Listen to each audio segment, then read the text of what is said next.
Bonsoir à tous. 78 ans après la découverte des camps nazis, que peut-on encore découvrir? Que peut-on encore apprendre?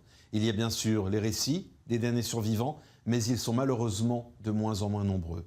Qu'en est-il alors de l'autre bord? Les bourreaux allemands, les complices, les témoins, qu'acceptent-ils enfin de dire? Certains documents, inédits, trop vite rangés, ressurgissent parfois du fond des tiroirs. Et c'est le cas de celui que nous allons vous montrer ce soir. En 1981, le réalisateur Alexandre Sombati a réussi, après de longues recherches, à filmer la parole d'anciens de l'armée allemande, des policiers, des médecins des camps. Certains ont participé directement ou indirectement au génocide. Ils ont vu ce qui se passait à Auschwitz, à Treblinka, un documentaire rare que la famille Vollard, qui en possède les droits, a confié à Yad Vashem. Mais la bande est passée une seule fois à la télévision allemande et ensuite a été rangée. Ce soir, nous vous la montrons à nouveau. Vous allez découvrir des visages froids, impassibles chez les uns, des aveux chez les autres. Le meurtre des Juifs, c'est le nom de ce documentaire et en voici la minute de présentation. Un beau jour, au milieu des années 70, un ami d'enfance des États-Unis m'a rendu visite. Comme d'habitude, nous avons parlé de politique. À ma grande surprise, il m'a dit que le meurtre de millions de Juifs par le national-socialisme était une invention, imaginée par les Juifs eux-mêmes pour faire chanter les Allemands. J'étais furieux. J'ai donc décidé de chercher la vérité pour questionner les Allemands et les Autrichiens qui ont vécu durant cette période. Jusqu'alors, je ne connaissais seulement ce que les déportés avaient raconté, les survivants. Mais comment les Allemands et les Autrichiens, les notables, aussi bien que l'homme de la rue, ont appréhendé les meurtres des Juifs? Comment et quand l'ont-ils découvert? J'ai donc voulu mener des recherches pour pouvoir étayer, mais je n'ai pas reçu de réponse de toutes les personnes que j'ai interrogées. Ceux qui témoignent devant la caméra le font aussi devant l'histoire. Ce film a mis plus de 10 ans à se faire. Beaucoup de gens que j'ai interviewés sont depuis décédés. Voilà pour cette présentation de ce documentaire, Le meurtre des Juifs. Alors avant d'en visionner ensemble les moments forts, j'aimerais accueillir les invités avec lesquels nous allons essayer de comprendre et de commenter ces images. À mes côtés, Michael Harard, bonsoir. Bonsoir. Vous êtes psychiatre et vous venez d'écrire Les secrets de nos inconscients, un ouvrage que l'on trouve sur les grandes plateformes internet. Et dans l'un des chapitres, vous vous interrogez justement sur ces hommes a priori normaux, mais capables de devenir SS et de gazer des enfants juifs de 4 ans. On en parlera avec vous dans quelques minutes. Je salue également en direct avec nous depuis Paris Dorothea Bonnecamp. Bonsoir. Merci d'être avec nous ce soir pour cette émission spéciale. Vous êtes professeur des universités en histoire contemporaine. Merci d'avoir fait le déplacement dans nos studios parisiens. Alors le documentaire d'origine fait 6 heures et ce soir nous avons choisi de vous en diffuser 3 extraits et je vous demanderai évidemment à l'un et à l'autre ensuite de les commenter. Et nous allons commencer par celui de cet Allemand qui dirigeait une usine dans le ghetto de Varsovie. Usine évidemment dans laquelle évidemment les Juifs étaient obligés de travailler. Ludwig Wolf, né en 1903, directeur d'une usine dans le ghetto de Varsovie pendant la guerre. Est-ce que vous avez vu des gens qui n'avaient pas de travail dans les rues?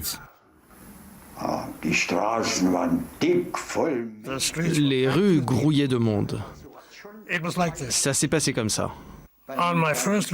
Quand je suis allé à Varsovie pour la première fois, le 15 avril, je me suis promené dans les rues avec un propriétaire, un autre cadre supérieur allemand et 2 amis du propriétaire.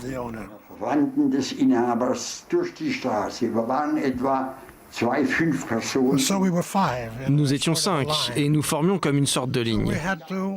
Et les gens s'écartaient sur notre passage. Et puis quelqu'un nous a entendu parler allemand. C'était une femme d'âge moyen.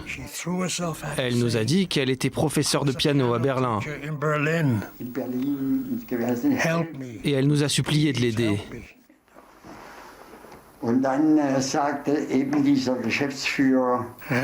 Là, le cadre a répondu dans son dialecte Pousse-toi, espèce de grosse vache.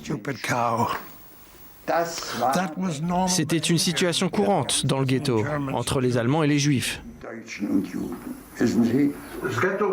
Le ghetto était bloqué. Est-ce que vous avez vu des postes de contrôle aux entrées? Bien sûr que je les ai vus. À quoi ressemblaient-ils? Naturellement, je devais souvent quitter le ghetto pour me rendre dans les bureaux du gouvernement. Et je me souviens d'une histoire en particulier.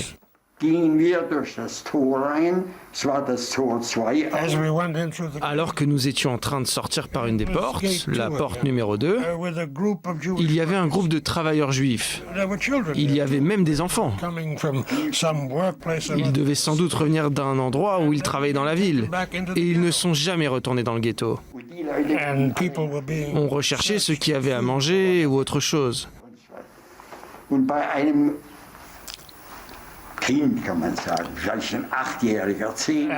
Et l'un des enfants, un petit garçon qui devait avoir une dizaine d'années, avait à manger.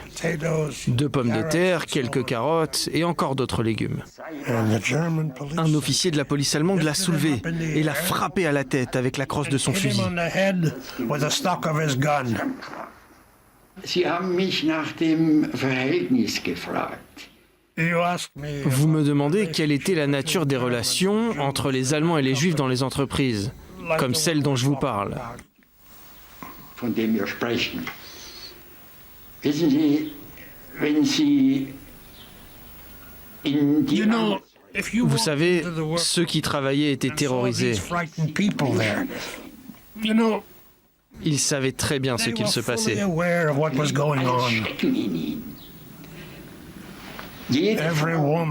La peur de mourir se lisait dans le regard de toutes les femmes, de tous les enfants, de tous les hommes dès qu'un Allemand arrivait.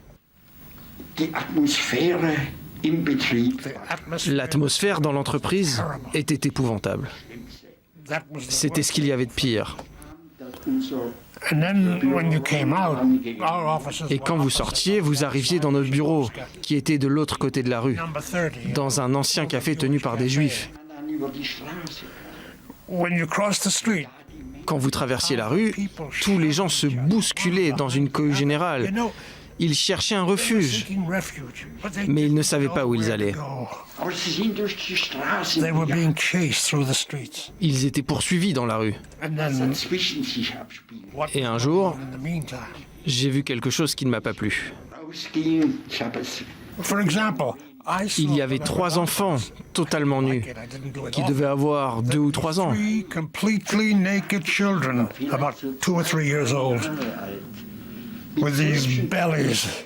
Ils avaient le ventre et la tête gonflée, les yeux exorbités, allongés sur le trottoir, dans l'eau des égouts.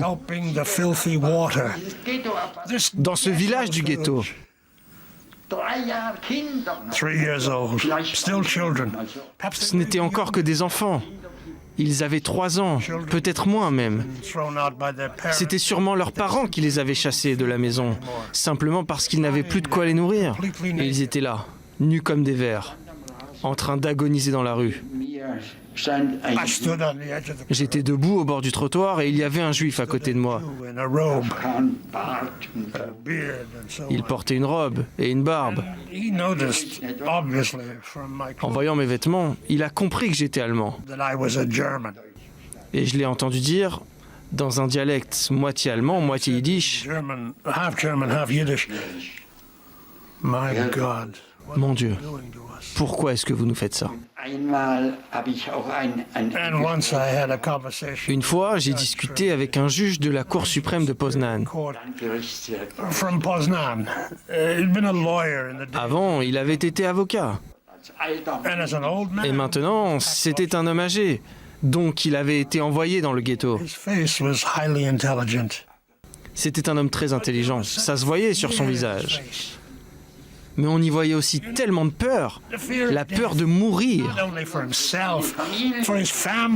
Il ne craignait pas seulement pour sa vie, il avait aussi peur pour sa famille, pour sa femme, pour ses enfants qui étaient des adultes à présent, pour ses petits-enfants qui étaient là, tous ensemble. Il faut imaginer ça. Et nous étions en 1942, c'était encore un beau pays. Il y avait tout.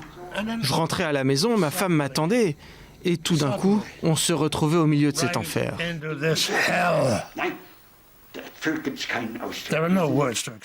Il n'y a même pas de mots pour décrire cela. Même le diable n'aurait pas pu se comporter comme nos compatriotes l'ont fait. Voilà pour ce premier témoignage que nous vous proposons avec, chose assez rare et peu coutumière, écoutez cette version de la Shoah, mais racontée par les Allemands. Dorothea Baukamp, je voudrais commencer avec vous et votre regard. Quelle lecture faire justement sur ces événements quand ils sont racontés par des Allemands eux-mêmes? Parce que la première chose qui saute aux yeux, c'est que le fameux « on ne savait pas » n'existe pas et qu'en fait tous savaient, tous voyaient, tous assistaient à ce qui se passait et ce que vivaient les Juifs. Oui, tout à fait. Merci de votre question. Alors, je voudrais un peu revenir au passé, à l'après-guerre, où déjà, dans un premier temps, on ne parlait pas. La libération de la parole, que ce soit du côté des bourreaux ou des victimes, ou encore des observateurs, des sauveurs, intervient beaucoup plus tard. Ce qui est intéressant quand on regarde l'ensemble des témoignages, où transparaît parfois très peu d'émotion, ni même de culpabilité, parfois ce sont des récits très secs, très techniques. On a l'impression, on décrit plus tard, on va le voir, une entreprise quelconque, une entreprise génocidaire, mais quelconque. C'est quelque chose qui est tout à fait emblématique encore d'une forme d'apathie qui règne dans la société allemande après la guerre. Confronter les crimes commis du temps du Troisième Reich était tout d'abord chose impensable. Et s'il fallait en parler le moins possible dans des termes qui essayaient d'esquiver l'horreur. Encore que là, on a vu, il y avait des termes très concrets. L'enfer, c'est l'enfer. Voilà. En tout cas, après la Deuxième Guerre mondiale, il y avait une situation d'indifférence générale partagée par l'ensemble de la société, une grande partie de la société allemande, qui était faite de refoulement, dans un premier temps, de crimes passés ou encore d'absence d'empathie. Ça, c'était très très clair. Ce qui est intéressant, c'est que dans l'ensemble, la société avait tendance, dans un premier temps, au cours des années 50 et 60, à occulter sa responsabilité historique, à esquiver totalement le souvenir des crimes commis en son nom. En d'autres termes, c'était un épais voile de silence qui se posait sur le passé, qui était pourtant un passé relativement récent. Donc cette libération intervient beaucoup plus tard. Ce qui est intéressant aussi quand on étudie là les prises de parole de ces témoins, c'est que on sent encore une espèce de pérennité, de tradition autoritaire. Ce sont des gens qui ont été biberonnés, plus ou moins. Il y a ceux qui font partie de l'appareil d'extermination du Waffen-SS ou d'autres qui n'adhèrent pas totalement cela. Mais malgré tout, des traditions autoritaires, une certaine mentalité de soumission qui continue à irriguer ces récits, mais aussi plus largement la société allemande, ou encore le nouvel État républicain, la RFA. Donc en tout cas, ce qu'on ne voit pas dans ces témoignages-là, c'est qu'en tout cas, après la guerre, régnait vraiment une ambiance malsaine, faite de lâcheté, de refoulement et d'hypocrisie générale. Peu à peu, la parole va se libérer. Alors, ce que vous dites est évidemment très intéressant et c'est l'approche historique. Je vais me tourner maintenant vers vous, Michael Larare, pour avoir une autre approche et essayer de comprendre ce qu'il y a dans la tête de ces hommes. À quoi vous pensez quand vous entendez ce témoignage de ces hommes qui étaient complices, parfois de gré, parfois de force, on ne sait pas véritablement de ces atrocités? Le psychisme n'est pas un outil qui cherche la vérité. Nos psychismes ne sont pas à la recherche d'abord de la vérité, c'est pas la fonction primitive. La fonction primitive, c'est nous éviter les pensées douloureuses, les dépressions, les hontes, etc. Et donc on s'arrange avec la vérité. Quand on est petit, on vit des choses et puis on les refoule, on oublie, parce que c'était honteux de jouer avec des choses qu'il fallait pas quand on était petit, et ça sort de notre tête. Et d'une façon générale, la vérité dans ces affaires d'antisémitisme et dans le nazisme n'est pas en jeu. Ce ne sont pas des gens qui ont été convaincus par une vérité, ce sont des gens qui se sont arrangés avec une vérité parce que ça leur faisait du bien. Et vous avez dans ces nazis ou dans ces complices, vous avez toutes sortes de personnalités. Il y avait des gens malades, pervers, paranoïaques, mais ils ne sont pas la majorité. Et c'est ça qui est effrayant. Ce qui est effrayant, c'est que la majorité des gens sont des gens normaux, comme vous et moi. Et qu'il aura fallu quelques années pour en faire des gens capables de tuer abondamment ou d'assister à des meurtres sans empathie. Et il y a plusieurs éléments qui sont évidemment mis en jeu pour arriver à un tel phénomène. La première chose, c'est qu'il faut une crise. Une crise sociétale, ça met le psychisme sous tension. Si j'ai du mal à faire bouillir la marmite, à nourrir mes enfants, etc., je vais avoir un psychisme stressé pour ça. Et donc, je vais faire beaucoup moins d'efforts de réflexion. Et si on me propose, à un moment donné, quelqu'un de charismatique arrive et me propose une sorte de coupable, ça va être tentant pour moi. On voit bien dans les élections françaises comme la crise a amené les extrémistes à une majorité des électeurs français. C'est-à-dire que sous la pression, sous le stress, sous la tension, le psychisme devient fainéant et il va aller vers ce qui le soulage le plus. Et donc avoir quelqu'un de pas très fort, qu'on peut facilement massacrer et qui serait le responsable de tout ça, ça a quelque chose de positif pour le psychisme. Après, il y a beaucoup d'autres choses, peut-être que je vous les dirai après. Justement, parce que ce que vous dites là est extrêmement intéressant et correspond au deuxième témoignage que nous allons voir maintenant, et je vais vous demander à l'un et à l'autre de les commenter évidemment après. Deuxième extrait, et c'est la première fois que vous voyez ces images. Si vous nous rejoignez, ce soir nous vous proposons un documentaire exclusif qui pendant 30 ans a dormi, notamment dans les archives de Yad Vashem. Il n'a été diffusé qu'une seule fois et en allemand.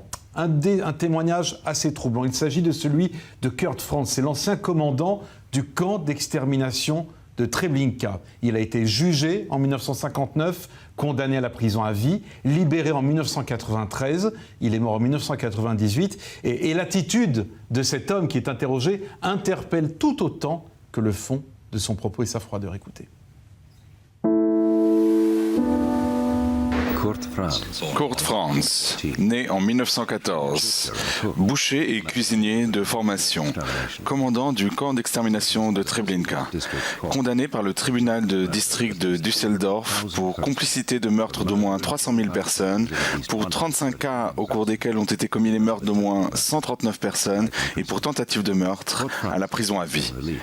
Kurt Franz a depuis été libéré. Il n'a jamais admis devant les autorités judiciaires allemandes qu'il était le commandant du camp de la mort de Treblinka. Herr Franz, il était tout à fait clair que Treblinka était un camp de la mort. Un camp où les gens... Oui, les gens y mouraient ou y étaient tués. Par le gaz? Par le gaz. Voici un plan de Treblinka. Les gens étaient amenés dans le camp ici et dans des wagons. Je pense qu'il y avait toujours 20 wagons.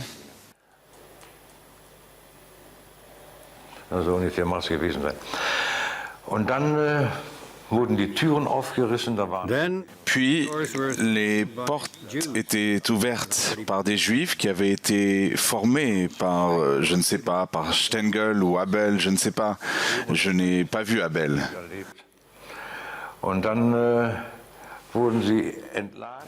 Et puis, ils étaient tous déchargés et les Juifs étaient amenés ici, sur cette place. Je ne me souviens pas s'il y avait 2 baraquements ou un seul. Je crois qu'il y en avait 2, un ici et un autre là. Et les gens étaient emmenés dans les baraquements et devaient se déshabiller. Pour autant que je puisse dire. Complètement déshabillés? Oui, nus. Il y avait un espace, un coin ici, où les femmes se faisaient couper les cheveux. C'était dans ce coin-là. C'est Sugar Mill qui a fait ça. J'étais très en colère contre lui, parce qu'il m'a causé beaucoup de problèmes. Et puis, tous les Juifs, pour être honnête, je n'ai vu ni entendu parler d'aucun enfant. Ensuite, les Juifs étaient emmenés dans ce qu'on appelle le tube, qui était complètement camouflé avec des branches de sapin par le commando de camouflage. Tout était recouvert de branches.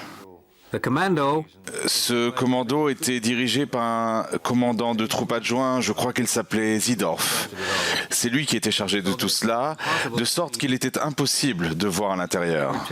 Puis, on les emmenait jusqu'à la chambre à gaz où ils étaient gazés. C'est comme ça que ça se passait. C'est un fait. Et je m'en tiens à cela. Avez-vous vu des montagnes de cadavres? Avez-vous vu...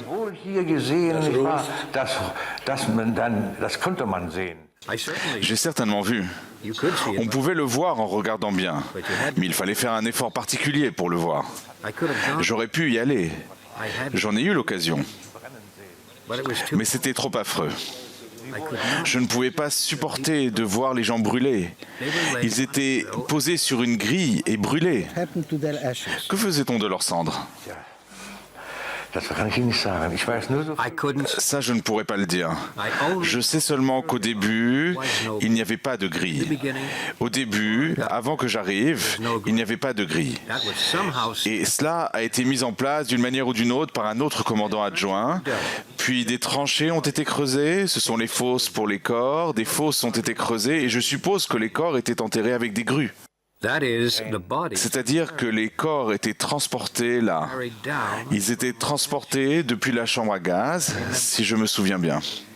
Et puis, je pense qu'après un certain temps, il y avait cette grille et on les sortait avec cette grue, cette excavatrice. On les descendait jusqu'à la grille, puis on les sortait et on les déposait dessus.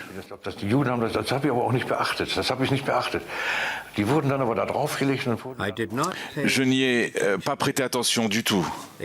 Ils étaient sortis et placés ici, puis les corps étaient brûlés.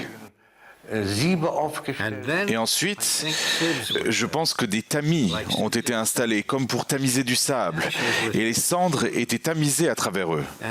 Et ce qui était encore trop gros pour passer à travers les tamis, je pense qu'on le broyait ou on l'émiettait pour que tout, en quelque sorte, disparaisse. Comment le gaz était-il produit? Pour autant que je sache, et à l'époque je ne l'ai pas vu, mais je sais qu'il y avait d'une manière ou d'une autre un camion français qui était utilisé. Si je ne me trompe pas, c'était un Sahara ou un moteur de Sahara. Et ensuite, les gaz d'échappement étaient conduits vers les cellules. Et les cellules étaient sur le côté. Combien de temps les gens souffraient-ils là-dedans? Vous savez, je ne pourrais pas vraiment le dire non plus. On en parlait. C'était... Je pense qu'ils disaient que c'était 4 ou peut-être 10 minutes, mais je ne pourrais vraiment pas vous le dire, je n'étais pas responsable là-bas. Il y avait un commandant de troupe, mais il n'était pas vraiment un commandant de troupe.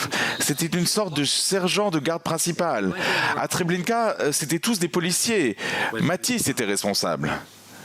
À Belzec, à cette époque, ASS n'a jamais fait le travail que ce Matisse faisait à Treblinka. Donc vous avez vu des gazages dans 2 camps. Vous n'avez pas vu, mais vous étiez là. Je savais que cela se passait, je le sais, oui. Et je n'ai pas non plus été envoyé à Treblinka, à mon avis, pour le faire savoir, parce que tout cela se faisait en secret, en catimini. C'est pourquoi aussi tout a été recouvert. Mais je savais. Je l'avais déjà vu. J'avais été indigné à Belzec. Et à Belzec, à cette époque, j'étais avec un lieutenant qui était venu de Marbourg pour enquêter sur quelque chose là-bas, où, à mon avis, il voulait introduire un nouveau gaz, peut-être des capsules ou autre chose pour procéder à l'extermination. Il y avait un autre chef de commando adjoint ou un chef de commando, je ne sais plus quel était son nom, il était là-bas, je ne me souviens plus de leur nom du tout. Quoi qu'il en soit, à ce moment-là, je suis allé voir le lieutenant à Belzec et je lui ai demandé s'il était possible qu'il prenne des dispositions pour que German et moi soyons relevés. Vous ne vouliez pas participer? Je ne voulais pas y participer. Et je pensais aussi que cela signifierait la mort pour German et aussi la mort pour Alexis, cet Ukrainien qui a ensuite été abattu. Connaissez-vous le SS Boyles? Qui? Le SS Boyles. Un certain Boyles, il était dans les SS, il ne voulait pas participer et il a rayé ses soldats de la liste et ensuite il a été transféré. Vous le connaissiez? Non. À Treblinka? Non. Non, Boyles, je ne le connaissais pas. Vous avez dit qu'on coupait les cheveux aux femmes. Les femmes, oui. Il y avait les juifs chargés de l'or qui prenaient l'or. Il y avait les dentistes, ceux qui arrachaient les dents. Vous le saviez? J'en ai entendu parler. Je ne l'ai pas vu. Je n'étais pas responsable de cela. C'était une affaire interne. Là-haut, Matisse était l'homme en charge. Ici, où les Juifs étaient logés. Où est-ce que les Juifs étaient logés? Non, c'était ici. C'était ici. Les Juifs étaient logés ici. Koutner était responsable d'eux. Et moi, j'étais responsable des patrouilles de sentinelles. Et c'était là.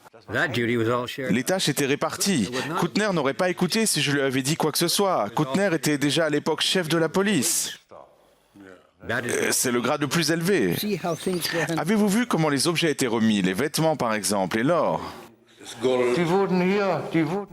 Cela se faisait ici, dans les baraquements.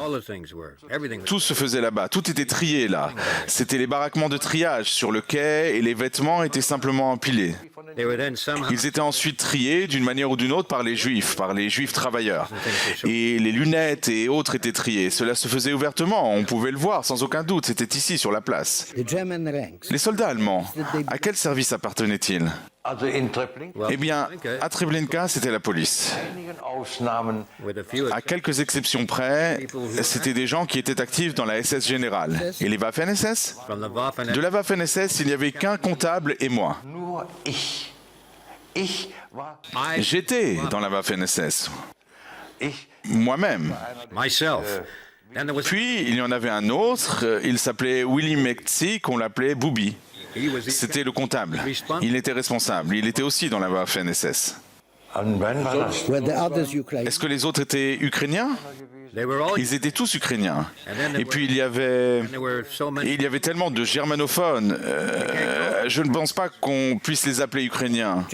Des Allemands ethniques? Je ne pourrais pas dire cela non plus. Je pense qu'ils vivaient en Russie. Au-delà de l'Oural.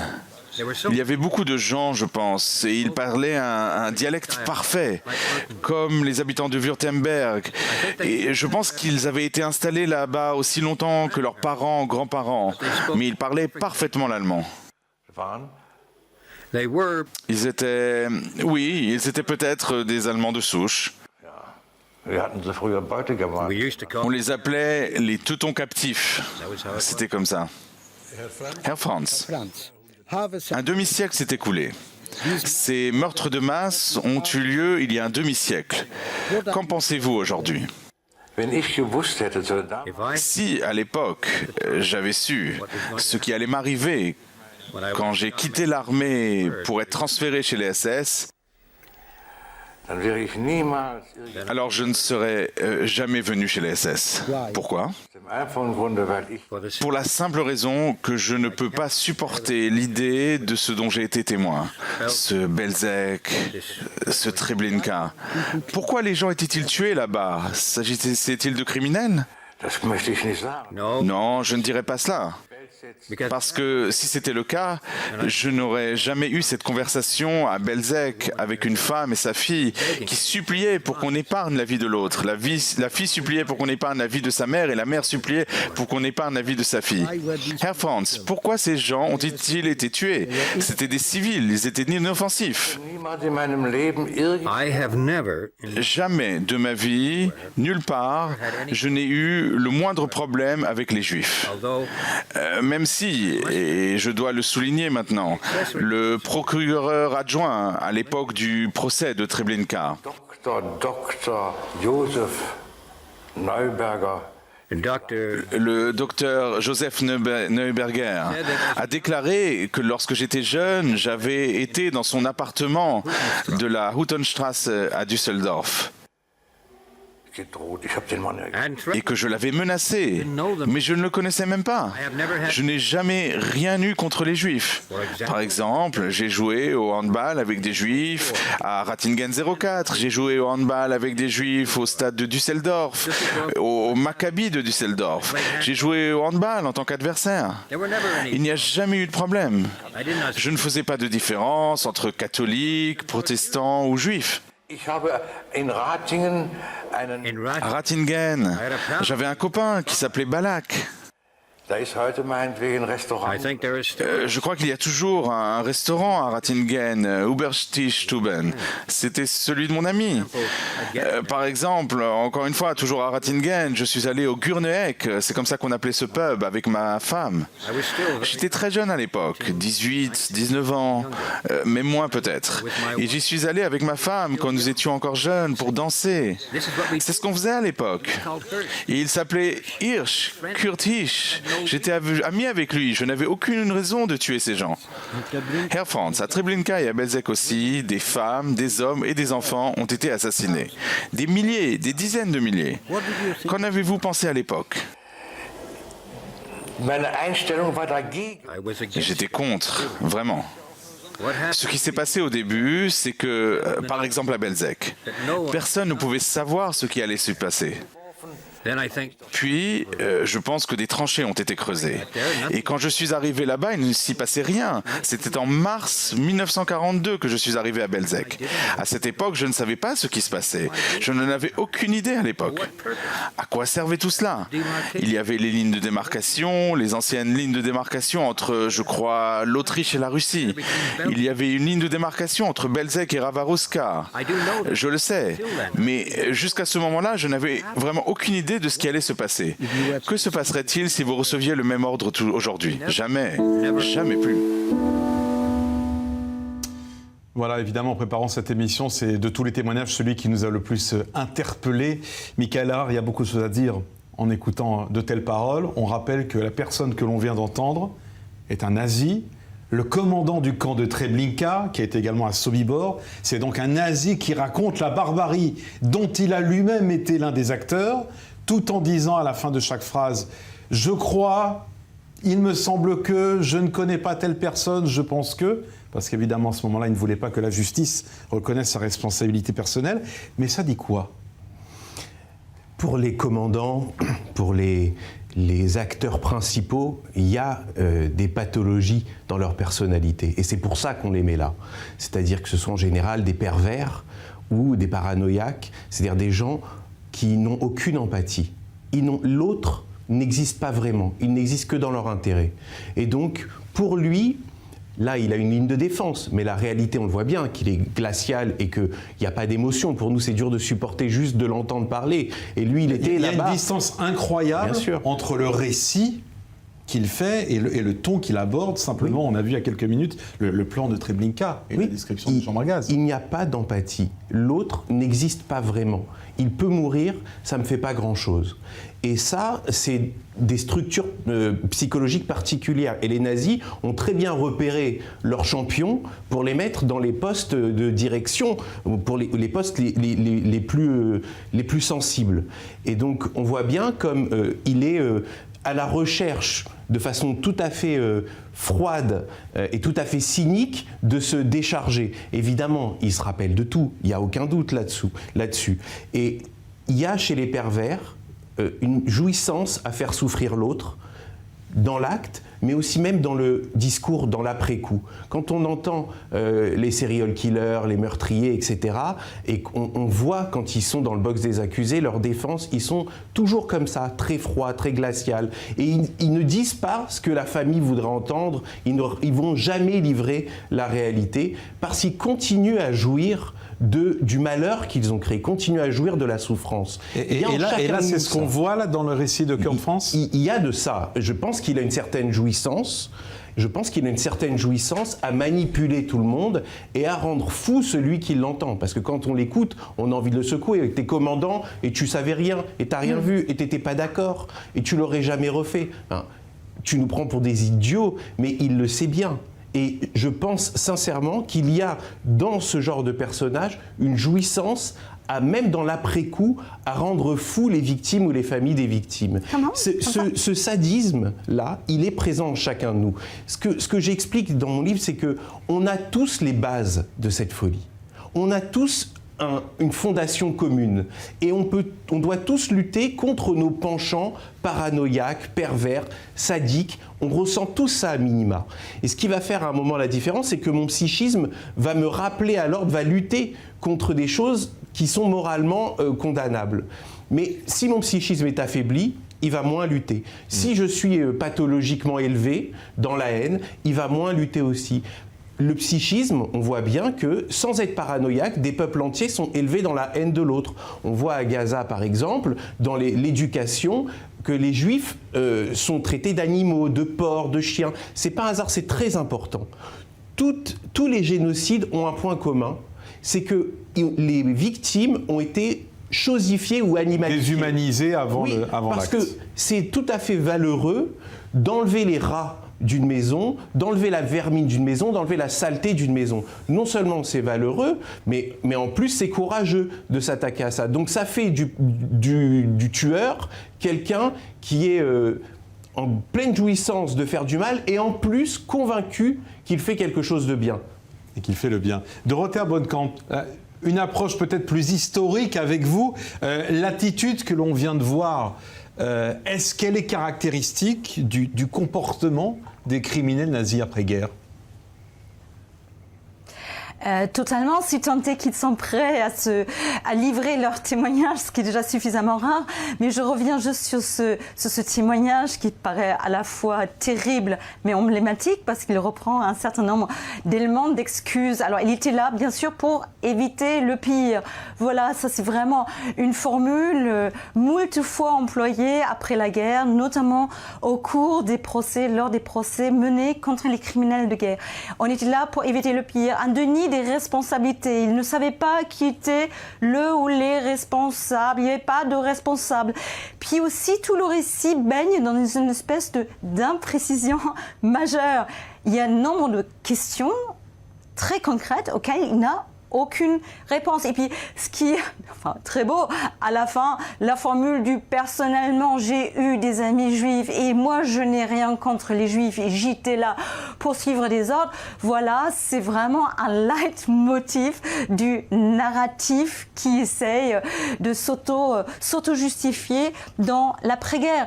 Donc, tout cela, effectivement, a été construit dans l'immédiate après-guerre, en tout cas, après la période de l'occupation alliée, à partir de la création de la République fédérale, où régnait effectivement une situation extrêmement malsaine dans l'après-guerre, qui était faite de lâcheté, de déni, de responsabilité, de refoulement et d'hypocrisie générale. On le voit très clairement dans ce récit. D'ailleurs, à l'époque, la comédie des grands procès menés contre les criminels de guerre ou à l'encontre d'anciens nazis sont souvent totalement... c'est de la comédie.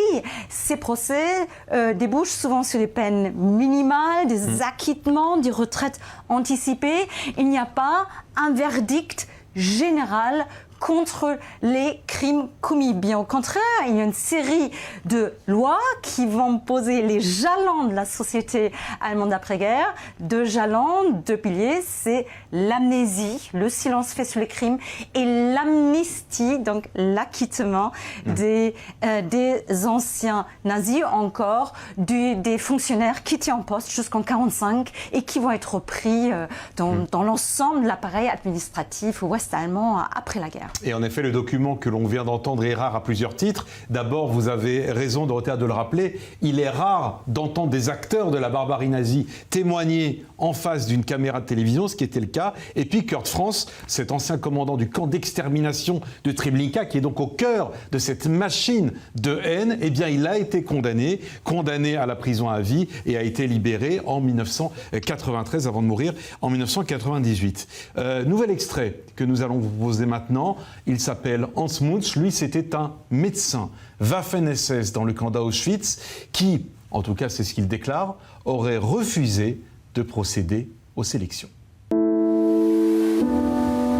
Hans Wilhelm Munch. Hans Mühr était un médecin SS qui a refusé de sélectionner les prisonniers qui n'étaient pas aptes au travail et qui devaient être envoyés dans les chambres à gaz. Il s'est rendu à Berlin pour demander une mutation, mais sa demande a été refusée car il était tenu au secret d'État. Quand la Russie a libéré Auschwitz, il a été fait prisonnier par l'armée rouge et remis aux autorités polonaises. En janvier 1947, sur les 40 accusés dont il faisait partie, il a été le seul à être remis en liberté par le tribunal de Cracovie, qui l'a acquitté et l'avait de tout soupçon. Im Jahr 1943 stellte sich schon heraus, dass der Himmler En 1943, on voyait déjà clairement que Himmler avait besoin de main-d'œuvre pour mener cette guerre.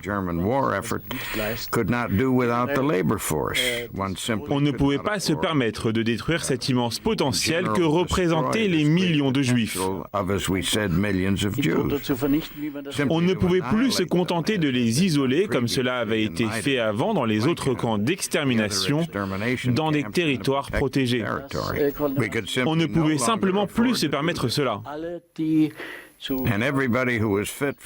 tous ceux qui étaient aptes à exercer un travail physique étaient sélectionnés dès leur arrivée au camp.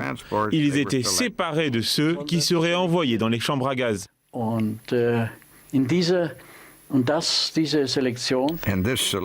Et cette sélection se faisait suivant des ordres qui étaient donnés par des spécialistes et des médecins. Comment étaient-ils sélectionnés et pourquoi? Il y avait d'un côté ceux qui étaient aptes au travail et ceux qui ne l'étaient pas. Parmi ceux qui étaient inaptes au travail, il y avait les enfants. Les femmes et les enfants? Les femmes et les enfants. Parfois, il y en avait qui étaient aptes au travail, notamment certaines femmes qui étaient encore jeunes et fortes.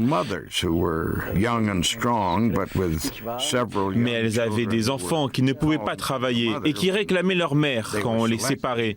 Et cela interrompait le processus de sélection. Alors on remettait la mère avec ses enfants, avec les gens qui avaient été sélectionnés. Sélectionnés pour être gazés? Avec ceux qui allaient être gazés. Comment se déroulait le processus? De grandes pièces avaient été préparées pour ressembler de l'extérieur à de grands bains-douches. On faisait rentrer les gens à l'intérieur, parfois il fallait même les pousser pour qu'ils rentrent, et on fermait les portes derrière eux. Mit Gewalt die Türen geschlossen und von oben. Et ensuite, on introduisait par le biais de ces pseudo-douches du cyanure d'hydrogène, un gaz inodore et incolore.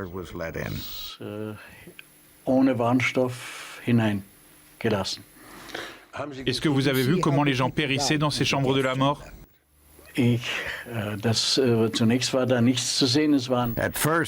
Au début, il n'y avait rien à voir. C'était de grandes portes, un peu comme des portes de grange. Et il y avait juste un Judas pour voir à l'intérieur. C'était ce qui permettait aux gens en charge de la procédure de pouvoir superviser et vérifier si le gaz faisait effet.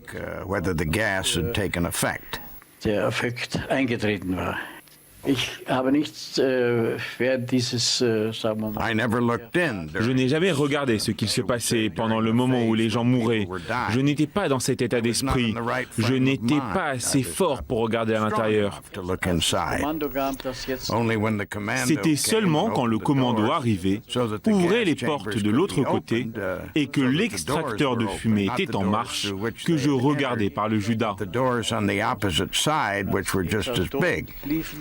Et tout ce que je voyais, c'était un enchevêtrement de corps recroquevillés sur le sol.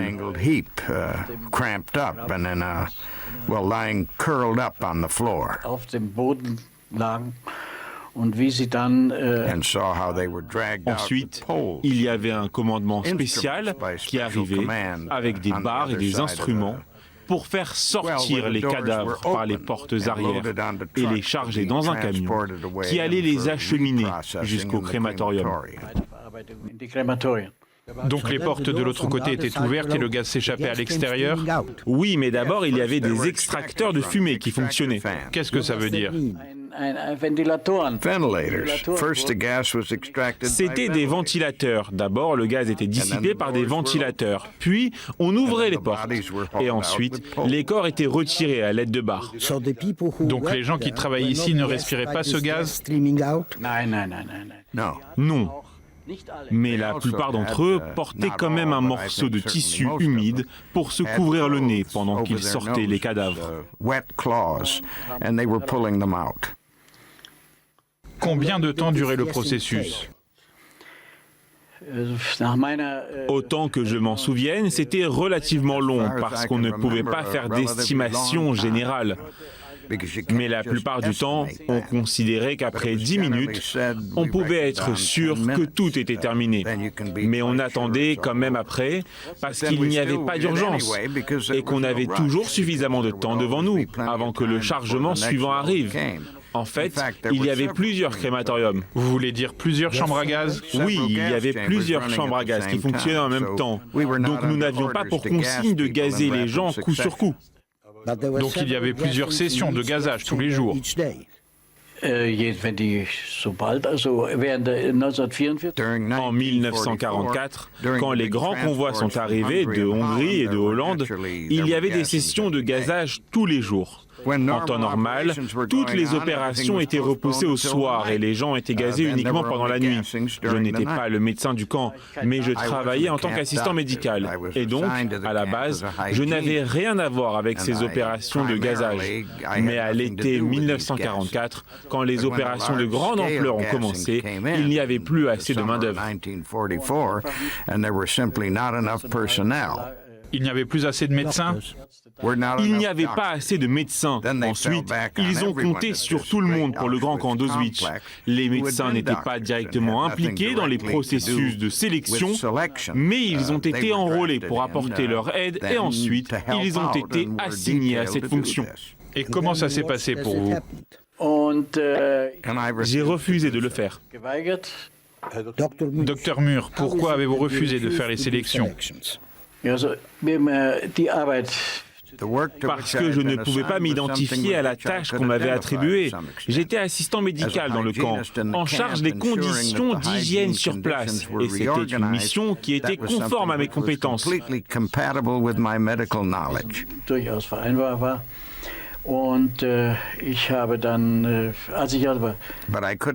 je ne pouvais pas me résoudre à participer aux tueries dans les chambres à gaz. Alors, j'ai refusé.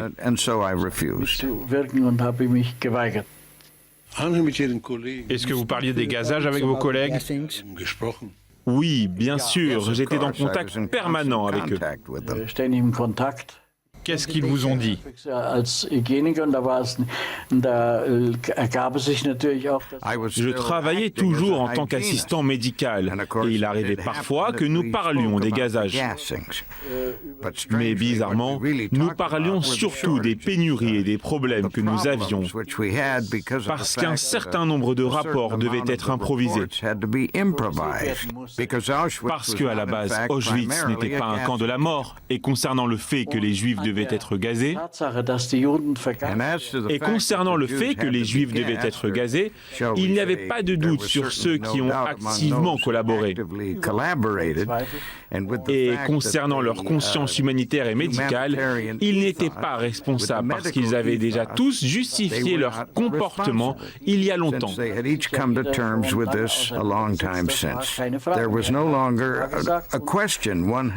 La question ne se posait plus. Ils avaient déjà donné leur accord pour le faire Et tant que les choses déroulaient, ils en feraient partie. Tout le monde essayait, à sa manière, de se justifier. C'était le point de vue officiel de tous les gens qui étaient convaincus que l'extermination des Juifs était juste. Et les gazés étaient la meilleure méthode qui existait à l'époque. C'était leur avis, il n'y avait rien à redire et ce n'était pas sujet à discussion. Voilà, ce témoignage était donc celui d'un médecin Waffen-SS dans le camp d'Auschwitz. Vous avez vu que l'image avait du grain. En effet, elle a été enregistrée au début des années 80 et a dormi pendant 30 ans dans des archives, notamment et dans celle de Yad Vashem. Et c'est la première fois ce soir que nous les diffusions sur une chaîne francophone. Dorothea Bonnekamp, c'est d'abord vers vous que j'aimerais me tourner pour essayer de comprendre ce témoignage. Parce que les criminels nazis ont très rarement, voire quasiment jamais, admis leurs crimes. Est-ce qu'il faut croire ce médecin lorsqu'il explique par exemple qu'il était plus humain que d'autres parce que lui, dans sa grandeur d'âme, il a refusé de faire les sélections? Alors, si vous avez bien suivi le témoignage, et vous l'avez fait, ce médecin, pourquoi il refuse? C'est parce que cela ne relève pas de sa compétence. C'est une question technique et absolument pas morale. D'ailleurs, le mot même moral, déontologie est totalement absent et c'est terrible. Et à la fin, c'est quasiment la conclusion, le gazage, c'est bien sûr la meilleure méthode. On n'interroge même pas le principe même du génocide ou de la Shoah.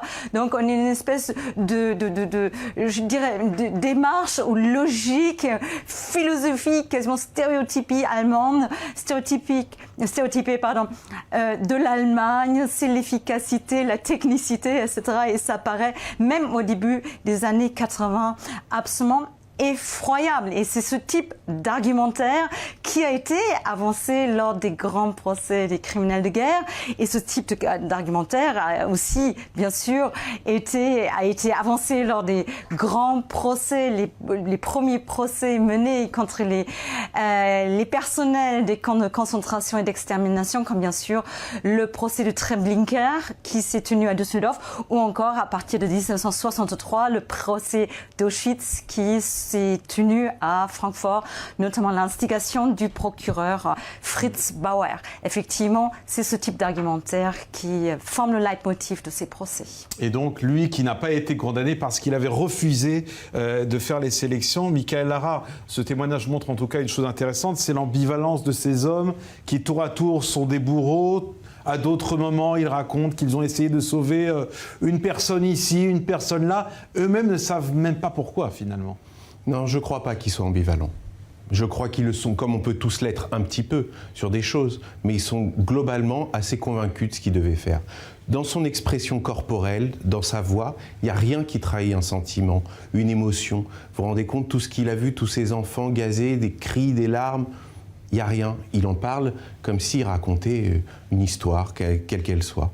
Et donc, il n'y a rien qui traduit une quelconque empathie, un quelconque souvenir traumatique pour lui. Alors, ça montre déjà qu'il est loin d'avoir été très ambivalent. Après, mais lui, il se présente presque comme un héros. Oui, c'est aussi la folie de l'homme, de pouvoir toujours trouver quelque chose qui l'arrange. C'est ce que je vous disais en préambule, le psychisme, il est là pour m'éviter les pensées douloureuses. Donc il ne veut pas se voir aujourd'hui comme un bourreau, et aujourd'hui que le monde a changé, il veut plutôt se voir même comme quelqu'un qui était un peu supérieur en termes de morale. Peut-être qu'il est bien plus pervers que ça et qu'il rit de ce qu'il raconte. Je ne sais pas vraiment. Mais en tout cas, on voit bien dans sa façon de raconter qu'il n'y a aucune empathie. Et puis quand il dit que lui, il était au service d'hygiène, on imagine bien sûr que l'hygiène des camps de concentration. Donc évidemment que tout ça, c'est un narratif nazi qui a changé un tout petit peu au fur et à mesure des années, mais globalement qui était un narratif très cynique pour échapper à la justice. Ce que je voudrais quand même dire, c'est que la plupart des gens qui ont été nazis et qui ont été actifs dans la tuerie, dans le génocide, ne sont pas des malades mentaux. Et c'est très important de le dire, parce qu'il faut comprendre que la mémoire, c'est quelque chose qui doit se conjuguer au présent. Quand j'étais jeune, je pensais qu'on parlait de la Shoah pour prévenir les autres, les non-juifs, et leur dire attention, vous savez, il s'est déjà passé quelque chose, il ne faudrait pas que ça recommence. Le fameux Never Again. Et avec l'âge et la psychanalyse, et 20 ans de psy derrière moi, je comprends que c'est à nos enfants à nous, que s'adresse la mémoire, pour leur dire, des gens tout à fait normaux ne vous défendront pas, et pire, pourront faire les pires atrocités en quelques années de préparation mentale.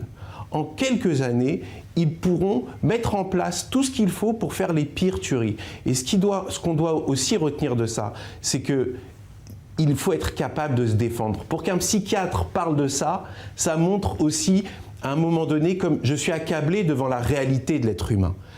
Quand un être humain a décidé d'être destructeur, pervers, paranoïaque ou psychopathe, la vérité n'est plus en jeu. Vous pouvez lui expliquer ce que vous voulez, il ne guérira pas, il ne veut pas. Donc il faut à un moment être capable de combattre, et c'est très important que nos enfants comprennent qu'ils doivent être forts et capables de se défendre. Et ce sera le message final de cette émission. Merci à tous les deux d'avoir été avec nous ce soir pour commenter ensemble ce documentaire inédit. Merci Dorothée Bonnekamp d'avoir fait le déplacement dans notre studio parisien. Merci Michael Larare. Et puis surtout à la famille Vollard, un grand merci pour nous avoir permis de diffuser ce soir ce documentaire par le biais de Yad Vashem, que nous vous remercions également. C'est la première fois qu'une chaîne francophone a diffusé. Il fait au total 6 heures et nous espérons dans les prochains mois pouvoir vous le diffuser dans une version plus longue. Restez avec nous dans un instant, David Neyman. Bonne soirée à tous.